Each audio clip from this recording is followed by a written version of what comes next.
Assalamualaikum warahmatullahi wabarakatuh. Halo semuanya, perkenalkan nama saya Syabila Mulaizati dari kelas Digital Jurnalis 4G.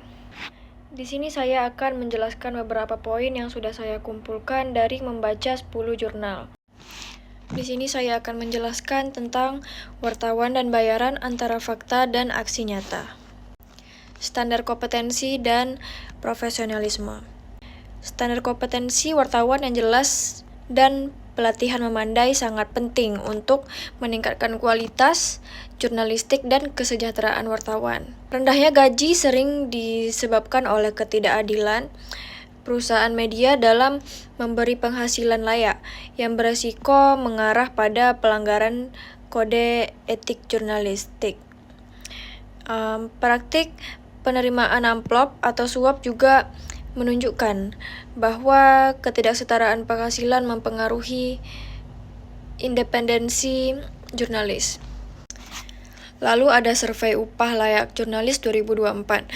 Survei AJI pada 2024 menemukan bahwa 13% wartawan mengalami pemotongan gaji hingga 3 juta. Hal ini mencerminkan ketidakstabilan finansial yang dihadapi oleh banyak jurnalis, serta mengindikasikan bahwa sektor media belum memberikan perlindungan memadai terhadap kesejahteraan wartawan.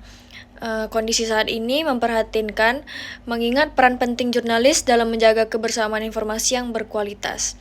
Jadi pemotongan gaji itu ada 13% wartawan yang mengalami pemotongan.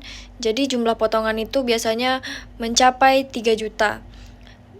Ketidakstabilan finansial itu sektor media belum memberikan perlindungan yang memadai. Jadi gaji ideal untuk wartawan Jakarta itu seharusnya 8,9 juta per bulan, tetapi banyak yang bekerja dengan gaji yang lebih rendah. Seperti yang saya jelaskan tadi, ada pada masanya itu pemotongan gaji hingga 3 juta. Tapi banyak yang bekerja dengan gaji yang rendah, jadi beberapa media menggunakan sistem pembayaran berdasarkan jumlah pembaca atau pengreview artikel yang menyebabkan penghasilan jurnalis menjadi tidak menentu dan tidak layak. Lalu kondisi ini mempengaruhi pada kualitas liputan, terutama pada peristiwa besar seperti pemilu 2024. Lalu survei AJI pada 2024 menemukan bahwa 18% jurnalis di Jakarta merasa tidak menerima upah yang layak. Jadi 79% responden menerima gaji antara 4-6 juta per bulan, sedangkan 13% lainnya itu hanya memperoleh penghasilan yang lebih rendah. Jadi ketimbangan upah ini menunjukkan tantangan besar terhadap ketidakadilan pengupahan di industri media. Terdapat ketimpangan penghasilan antara wartawan di berbagai jenis media. Jadi wartawan televisi yang memiliki lebih banyak pengalaman dan jabatan bisa mendapatkan lebih dari 3 juta per bulan. Sementara wartawan radio bahkan yang berpengalaman lebih dari 15 juta hanya menerima 1 juta. Itu sekitaran segitu. Jadi mayoritas wartawan tidak memiliki pekerjaan sampingan karena tuntutan pekerjaan yang tinggi. Peran kontributor berita dan jurnalisme warga. Kontributor berita hanya dibayar berdasarkan jumlah artikel yang dimuat dengan penghasilan rata-rata 1 juta hingga 1,5 juta per bulan. Pendapatan yang rendah ini membuat banyak kontributor kesulitan dalam memenuhi kebutuhan dasar, menggambarkan ketidakadilan pada jurnalistik.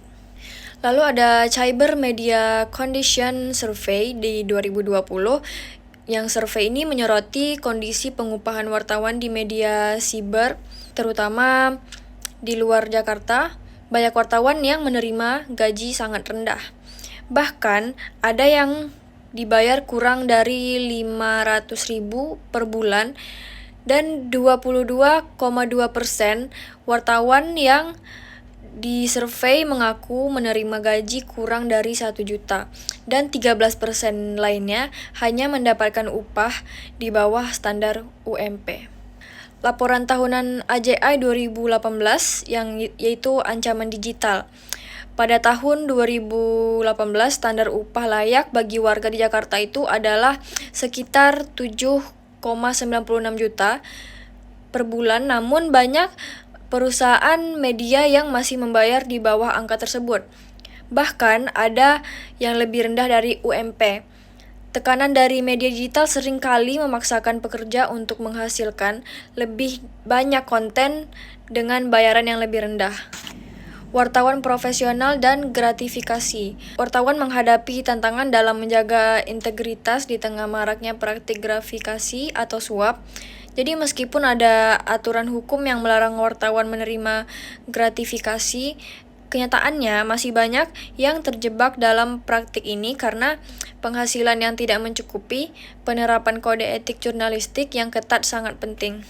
Jadi sekian dari saya. Apabila ada kesalahan atau kata yang masih kurang, saya mohon maaf. Assalamualaikum warahmatullahi wabarakatuh.